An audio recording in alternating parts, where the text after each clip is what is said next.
Hello everyone, आप सब कैसे हैं। मुझे आशा है कि आप सब ठीक होंगे। तो आज की वीडियो में हम लोग कक्षा 12 की भौतिक विज्ञान की किताब में चैप्टर 1 यानी वैद्युत आवेश तथा क्षेत्र, इस चैप्टर के बहुविकल्पीय प्रश्नों का अध्ययन करेंगे। तो यदि वीडियो पसंद आए तो आप हमारे चैनल को सब्सक्राइब और वीडियो को लाइक ज़रूर करें और बेल आइकन प्रेस करना ना भूलें और अपने दोस्तों को वीडियो को शेयर करें। तो चलिए वीडियो शुरू करते हैं। तो यहाँ पे देखिएगा, यहाँ पे जो आपका पहला चैप्टर है भौतिक विज्ञान का यानी वैद्युत आवेश तथा क्षेत्र, तो इसमें आपका देखिएगा पहला क्वेश्चन हम आपके सामने लेकर आए हुए हैं। यहाँ पे पहला क्वेश्चन है, यहाँ पे देखिएगा धनावेशित वस्तु में होती है। पहला ऑप्शन है न्यूट्रॉनों की अधिकता, दूसरा ऑप्शन है इलेक्ट्रॉनों की अधिकता और यहाँ पे तीसरा ऑप्शन है इलेक्ट्रॉनों की कमी और चौथा ऑप्शन है प्रोटॉनों की कमी। तो देखिएगा, मैंने आपको बताया था आवेश आपके दो प्रकार के होते हैं। एक आपका होता है धनात्मक आवेश, ठीक है, एक आपका बेटा होता है ऋणात्मक आवेश। तो धनात्मक आवेश में इलेक्ट्रॉनों की कमी होती है और ऋणात्मक आवेश में इलेक्ट्रॉनों की बेटा अधिकता होती है। मेरी बात आप समझ रहे होंगे। तो यहाँ पे देखिएगा आपका धनावेशित वस्तु में होती है। तो यहाँ पे जब धनात्मक आवेश होता है तो इलेक्ट्रॉनों की कमी होती है और जब ऋणात्मक आवेश होता है तो इलेक्ट्रॉनों की अधिकता होती है। तो आप, मुझे उम्मीद है कि आप समझ गए होंगे, यानी कि यहाँ पे ऑप्शन नंबर आपका सी सही है, यानी इलेक्ट्रॉनों की कमी। तो चलिए आगे पढ़ते हैं। सवाल नंबर यहाँ पे जो क्वेश्चन दे रखे हैं 2, ऋणावेशित वस्तु में होती है। तो इसका आंसर तो आप बता देंगे तुरंत, क्या होगा, ऑप्शन नंबर आपका 20 सही होगा, यानी इलेक्ट्रॉनों की अधिकता। क्यों बेटा, इलेक्ट्रॉनों की अधिकता आपका सही होगा ऑप्शन, ठीक है, क्योंकि ऋणात्मक आवेश जो होता है उसमें इलेक्ट्रॉनों की अधिकता होती है। अब चलिए अगला यहाँ पे प्रश्न देखते हैं। 2 समरूप धातु के गोलों को क्रमशः +Q तथा -Q आवेश दिए गए हैं। तो पहला ऑप्शन दे रखे हैं दोनों गोलों के द्रव्यमान बराबर होंगे। दूसरा ऑप्शन है धनावेशित गोले का द्रव्यमान ऋणावेशित गोले के द्रव्यमान से कम होगा। तीसरा ऑप्शन दे रखे हैं, यहाँ पे ऋणावेशित गोले का जो द्रव्यमान है वो धनावेशित गोले के द्रव्यमान से कम होगा। फिर चौथा ऑप्शन है उपर्युक्त में से कोई नहीं। तो आपका यहाँ पे ऑप्शन नंबर यहाँ पे बी सही है। कौन सा ऑप्शन सही है, बी सही है, क्योंकि धनावेशित गोले का जो द्रव्यमान होगा वो ऋणावेशित गोले के द्रव्यमान से कम रहेगा। ठीक है, समझ में आ गया होगा, ठीक है। चलिए आगे देखते हैं। यहाँ पे अगला आपका जो है प्रश्न नंबर 4 देखिएगा, दे रखे हैं +1 माइक्रो का सिंबल है, +1 माइक्रो कूलाम तथा +4 माइक्रो कूलाम के 2 आवेश एक दूसरे से कुछ दूरी पर वायु में स्थित हैं। उन पर लगने वाले बलों का अनुपात है। तो यहाँ पे देखिएगा भिन्न भिन्न ऑप्शन दे रखे हैं। 1:4, बी नंबर ऑप्शन है 4:1, सी नंबर है 1:1, डी नंबर ऑप्शन दे रखे हैं 1:16। तो यहाँ पे देखिए इसका हल मैंने किया हुआ है, तो चलिए इसका हल हम आपको समझाते हैं। तो यहाँ पे देखिएगा, यहाँ पे ए और बी, यहाँ पे 2 बिंदु हमने मान लिया है। तो ए पर आपका +1 माइक्रो कूलाम आवेश है और बी पर यहाँ पे 4 माइक्रो कूलाम आवेश है और इन दोनों के बीच की दूरी को हमने x मान लिया है। बी की तरफ आपका F1 बल लग रहा है, ठीक है, और ए तरफ हमने F2 बल मान लिया है। अब यहाँ पे देखिएगा, यहाँ पे हम लोग क्या करेंगे, यहाँ पे कूलाम का नियम आपको पढ़ाया गया होगा। कूलाम का नियम जो होता है, फार्मूला जो होता है वो होता है, सबसे पहले यहाँ पे हमने साइड में लिख लिया है Q1 बराबर 1 माइक्रो कूलाम। 1 माइक्रो जो होता है वो 10⁻⁻6 कूलाम के बराबर होता है। तो यहाँ पे मैंने Q1 बराबर 1 × 10⁻⁻6 लिखा हुआ है। Q2 बराबर यहाँ पे 4 माइक्रो कूलाम दे रखा है। Q2 का मान लिखेंगे 4 × 10⁻6। अब आगे की जो प्रतिक्रिया होगी वो ये F1 है तो F1 लिखेंगे।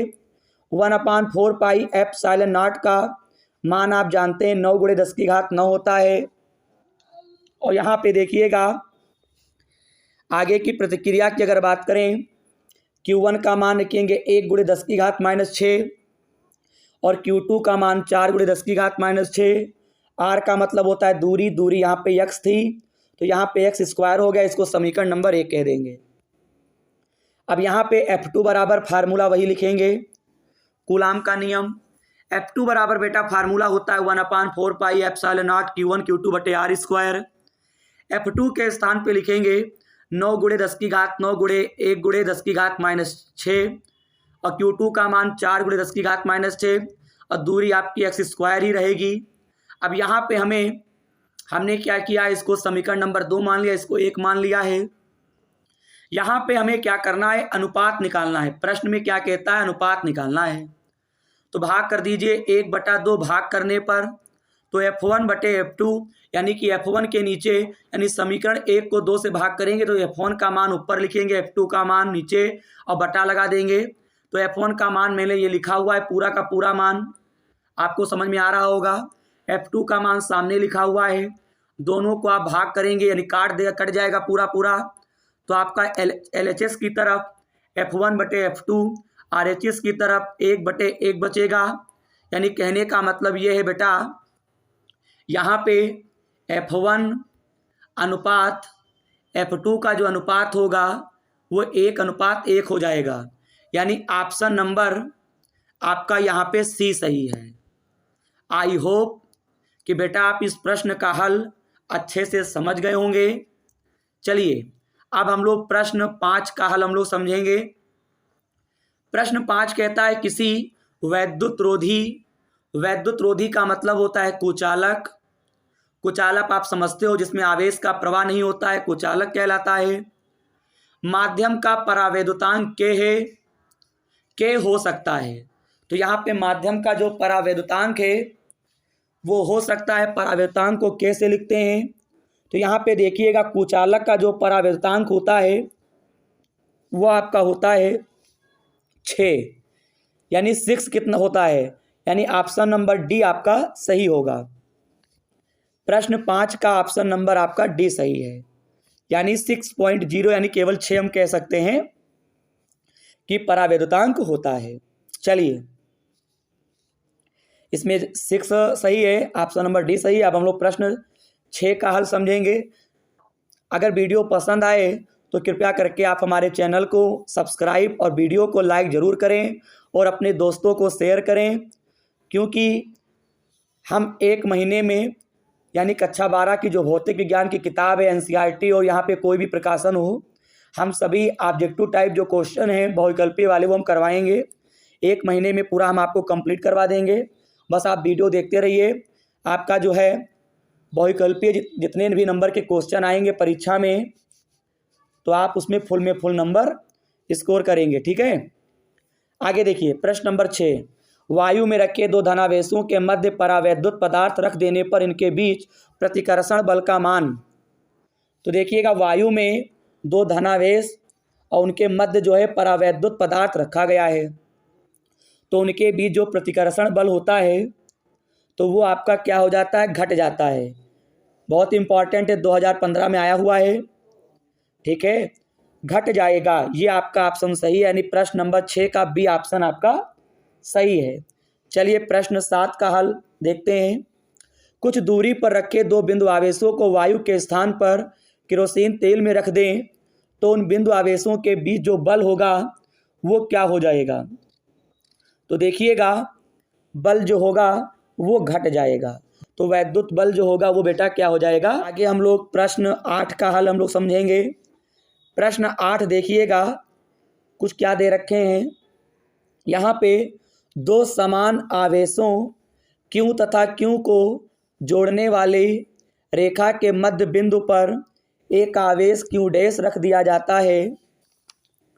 तीनों आवेशों का यह निकाय संतुलन में होगा यदि Q डैश का मान होगा। तो देखिएगा, ऑप्शन यहाँ पे भिन्न भिन्न दे रखे हैं, इन्हीं ऑप्शनों में कोई एक ऑप्शन आपका सही है। तो चलिए इसका हल यहाँ पे हम समझाते हैं। यहाँ पे दो बिंदु मान लिए हैं, प्रत्येक पर Q और Q आवेश है। ठीक है, इनके बीच में हमने Q डैश रख दिया है, जैसा कि प्रश्न में बोल रहा था। यहाँ पे मैंने Q डैश रखा हुआ है। तो यहाँ पे देखिएगा, मध्य की बात हो रही, तो इधर हमने R मान लिया है, इधर भी इनके बीच की दूरी को R मान लिया है। तो यहाँ पे कूलाम का नियम आप जानते ही होंगे, यहाँ पे साइड में सूत्र लगाया है, इस सूत्र के बेस पे इसे हल करेंगे। तो यहाँ पे देखिएगा, हम यहाँ पे Q के द्वारा Q डैश पर पहले बल निकालेंगे। तो यहाँ पे हम लिखेंगे F Q डैश बराबर फार्मूला 1/4 पाई एप्सिलॉन नॉट, तो लिखोगे ही। Q1 का जो मान होगा बेटा वो Q रहेगा, Q2 का मान आपका Q डैश रहेगा, तभी Q डैश है। दूरी इन दोनों के बीच में क्या थी, R है, तो यहाँ पे हमने क्या लिखा है, R स्क्वायर। इसे समीकरण नंबर 1 कह देंगे। अब यहाँ पे देखिएगा, अब हम क्या करेंगे, Q के द्वारा इस Q पर निकालेंगे क्या, बल। तो यहाँ पे लिखेंगे, तभी तो संतुलन की स्थिति बनेगी। F Q निकालेंगे, तो यहाँ पे 1/4 पाई एप्सिलॉन नॉट जो है ये तो आपका फार्मूले में होता है। और यहाँ पे Q1 के स्थान पर भी Q लिखेंगे, Q2 के स्थान पर भी Q लिखेंगे, लेकिन टोटल जो दूरी होगी Q और Q के बीच की वो टोटल 2R हो जाएगी। तो 2R का होल आप स्क्वायर कर देंगे। तो यहाँ पे देखिएगा, F Q सफिक्स में 1/4 पाई एप्सिलॉन नॉट, ये तो आपका होता ही है। Q स्क्वायर, Q 2 बार है तो Q स्क्वायर बटे 4R स्क्वायर बन जाएगा। इसे समीकरण नंबर 2 कह देंगे। सवाल में कह रहा था संतुलन की अवस्था में, तो संतुलन की स्थिति में समीकरण 1 जो होगी समीकरण 2 के बराबर होगी। F Q डैश बराबर F Q लिख दिया। F Q डैश का मान यहाँ पे 1/4 pi epsilon not Q square बटे 4R स्क्वायर, Q की तरफ हमने लिख दिया हुआ है।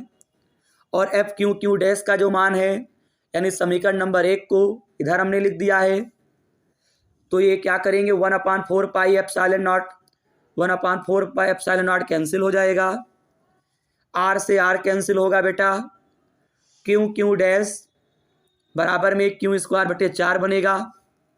एक Q से एक Q कैंसिल हुआ, तो यहाँ पे Q डैश का जो मान हमें प्राप्त होगा वो हमें प्राप्त हुआ है Q बटे 4 प्राप्त हुआ है। अब ये प्लस में होगा कि माइनस में होगा, तो देखिएगा यहाँ पे अगर हम बात करें तो यहाँ पे एक बल तो आपका इधर लग रहा है, एक इधर बल लग रहा है। तो यहाँ पे क्या हो जाएगा, संतुलन की स्थिति में हमें यहाँ पे क्या करना होगा, माइनस में लेना होगा।